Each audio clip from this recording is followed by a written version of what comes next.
Hello everyone, আসসালামু আলাইকুম। তুমি যদি ক্লাস 8 এর স্টুডেন্ট হয়ে থাকো তাহলে ভাই এই ভিডিওটা তোমার জন্য অনেক বেশি ইম্পর্টেন্ট হতে যাচ্ছে। সো আজকে আমরা যে চ্যাপ্টারটা নিয়ে আলোচনা করব সেটা হলো ক্লাস 8 এর সায়েন্সের যে ষষ্ঠ চ্যাপ্টারটা আছে যার নাম হলো পরমাণুর গঠন। সো এই অধ্যায়টা নিয়ে আমরা আজকে আলোচনা করার ট্রাই করব। সো এদের মধ্যে আমরা দেখতে পাই এখানের মধ্যে কিছু টপিক আছে, যেমন কি প্রথমত আমরা যে টপিকটা দেখতে পাই সেটা হলো যে পরমাণুর ধারণা, বিকাশ ও গঠন।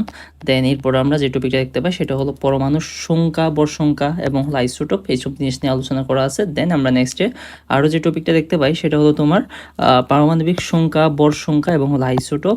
এরপর আমরা নেক্সটে আরেকটা যে লাস্ট টপিক দেখতে পাই সেটা হলো আইসোটোপের ধর্ম ও ব্যবহার। এবং ফাইনালি মোস্ট ইম্পর্টেন্ট যেটা তোমাদের মধ্যে এখান থেকে বেশি কোয়েশ্চেন এসে থাকে আর কি পরীক্ষায়, সেটা হলো যে পরমাণু ইলেকট্রন কীভাবে বিন্যস্ত থাকে বা শক্তি স্তরগুলো কী টাইপের হয়। সো এই টপিকগুলো আমরা জেনারেলি এখানের মধ্যে দেখতে পাই। যেন আমরা এখানে আরেকটা টপিক দেখতে পাচ্ছি সেটা হলো যে ইলেকট্রন বিন্যাস ও মৌলের ধর্ম। সো কীভাবে ইলেকট্রনের বিন্যস্ত আকারে থাকে এইসব টপিকগুলো তোমাদের এখানে জেনারেলি রয়েছে। তো এখন আজকে আমরা আসলে এতগুলো টপিক একসাথে কভার করতে পারবো না। সো আমরা জাস্ট আজকে প্রথম পার্ট যেটা আছে বা ফার্স্ট টপিক যেটা আছে সেটা নিয়ে আলোচনা করার ট্রাই করবো। সো আর বেশি কথা না বাড়িয়ে আমরা আমাদের মূল পড়ায় ফিরে যাই।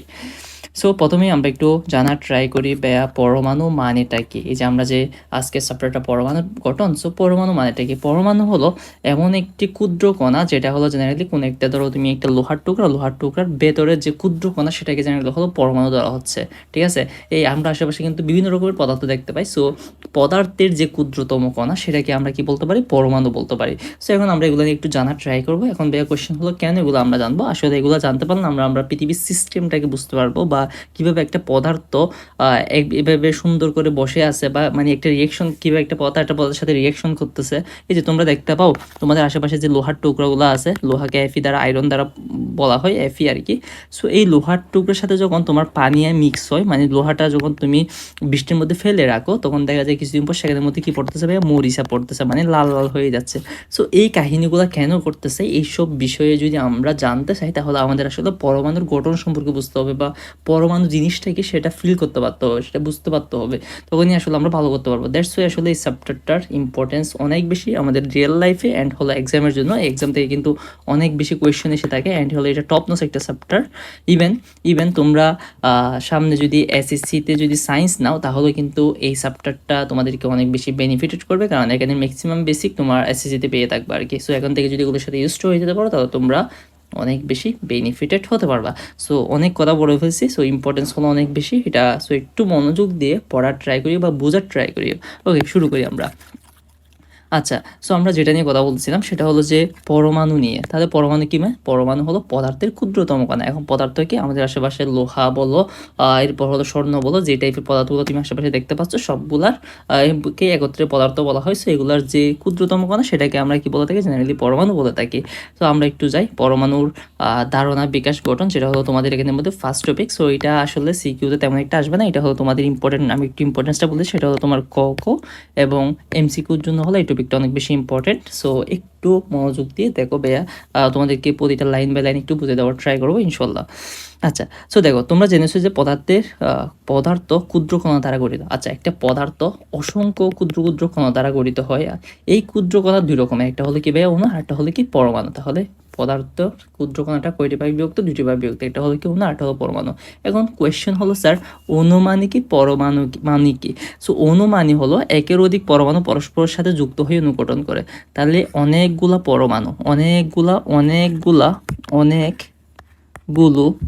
পরমাণু যখন একসাথে যুক্ত থাকে, অনেকগুলো পরমাণু যখন একসাথে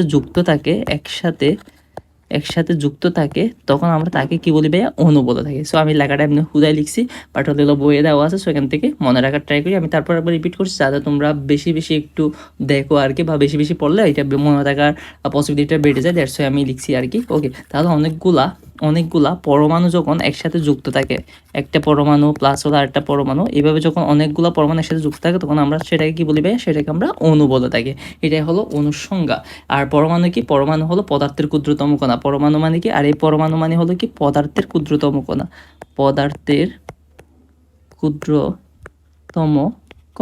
তাহলে এতটুকু মনে রাখিও। ওকে, গ্রেট। এখন আসো, গ্রিক দার্শনিক ডেমোক্রিটাস খ্রিস্টপূর্ব 400 অব্দে, কত অব্দে ভাইয়া? 400 অব্দের দিকে সর্বপ্রথম পদার্থের ক্ষুদ্রতম কণা নিয়ে মতবাদ পোষণ করে। তাহলে কোন বিজ্ঞানী? ডেমোক্রিটাস। একটু মনে রাখার ট্রাই করিও, কোন বিজ্ঞানী? ডেমোক্রিটাস। কত অব্দে? 400 অব্দে। এগুলো এমসিকিউতে আসতে পারে। সর্বপ্রথম পদার্থের ক্ষুদ্রতম কণা নিয়ে মতবাদ পোষণ করে। তার মতে সকল পদার্থ ক্ষুদ্র ক্ষুদ্র অবিভাজ্য কণা দ্বারা গঠিত। তাহলে তিনি বলতেছে যে আমাদের আশেপাশে আমরা যে পদার্থগুলো দেখতে পাচ্ছি সবগুলো হলো অবিভাজ্য, মানে যা আর ভাঙা যায় না, এরকম কণা দ্বারা গঠিত। তিনি এই ক্ষুদ্রতম কণার নাম দেন হলো পরমাণু বা অ্যাটম। তাহলে তার মতে পরমাণু বা অ্যাটম হলো সেটা যেটাকে আর ভাঙা যায় না, যেটা হলো অবিভাজ্য। তাহলে এটা কে বলছে? ডেমোক্রিটাস বলছে। তাহলে ডেমোক্রিটাস বলতেছে হলো কি? অবিভাজ্য। আমরা যদি একটু ছোট করে যদি এটা লিখি, ডেমোক্রিটাস,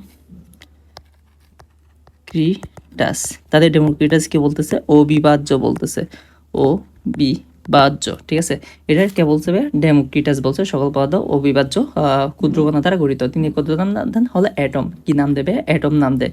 নাম দেয় কি? নাম দেয় হলো তোমার অ্যাটম। ঠিক আছে, এতটুকু মনে থাকবে। ওকে, এরপর অ্যাটম কথাটি তিনি নিয়েছিলেন গ্রিক শব্দ থেকে। গ্রিক শব্দ নাম কি ভাইয়া? অ্যাটমটা নিয়েছে হলো অ্যাটোমাস থেকে। কি থেকে? অ্যাটোমাস থেকে। কি থেকে ভাইয়া? অ্যাটোমাস থেকে। তাহলে এই কথাটা কোথা থেকে নিছে? অ্যাটুমুস থেকে। আচ্ছা, আমি লিখছি ঠিক অ্যাটুমুস থেকে।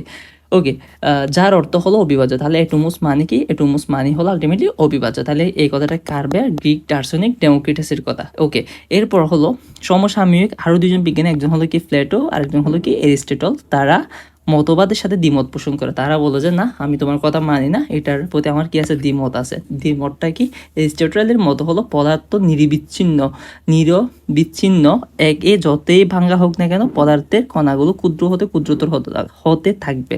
তাহলে এই কথাটা কে বলছে? এই কথাটা বলতেছে হলো তোমার এরিস্টটল। আমরা বানানগুলো একটু সুন্দর মতো করে পড়িও, এরিস্টটল। এরিস্টটল, ঠিক আছে। তো এরিস্টটল কি বলতেছে? বলতেছে হলো পদার্থের কণাগুলো কি? নিরবিচ্ছিন্ন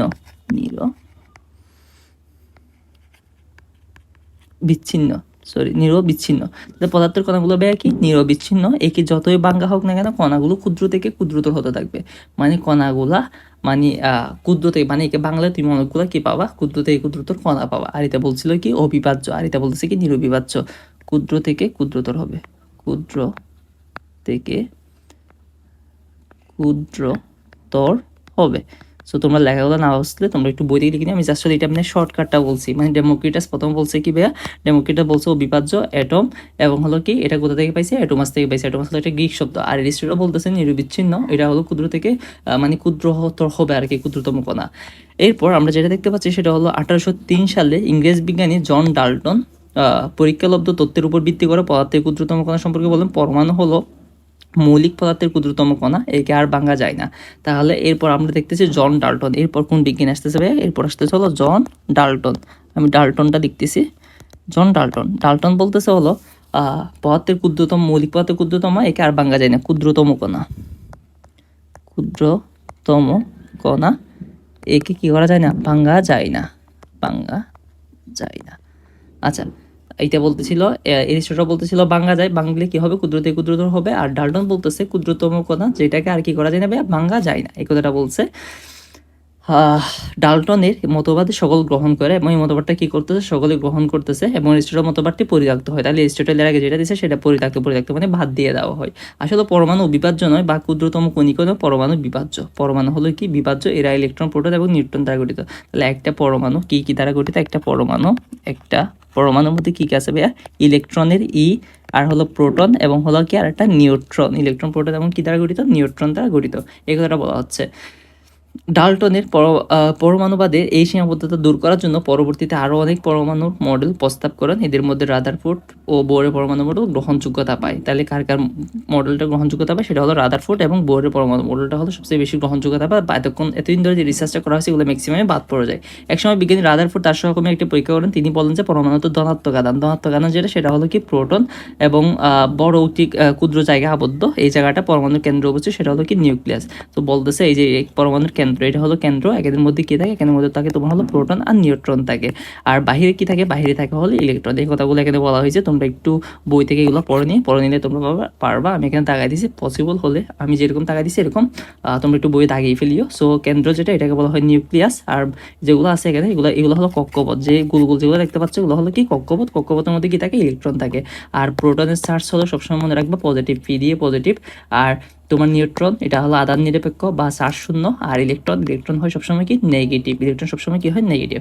সো আজকের ক্লাসটা এতটুকুই। আমরা নেক্সট ক্লাসে আরও পরবর্তী যে টপিকগুলো আছে ওগুলা তোমাদেরকে পড়িয়ে দেওয়ার ট্রাই করবো বা বুঝিয়ে দেওয়ার ট্রাই করবো। আর ভিডিওটা ভালো লাগলে কমেন্ট বক্সে জানাতে পারো কেমন হয়েছে, আর চ্যানেলটা সাবস্ক্রাইব করে দিও। সো দেখা হচ্ছে পরবর্তী কোনো একটা ভিডিও নিয়ে। সে পর্যন্ত ভালো থাকো। আল্লাহ হাফেজ, আসসালামু আলাইকুম।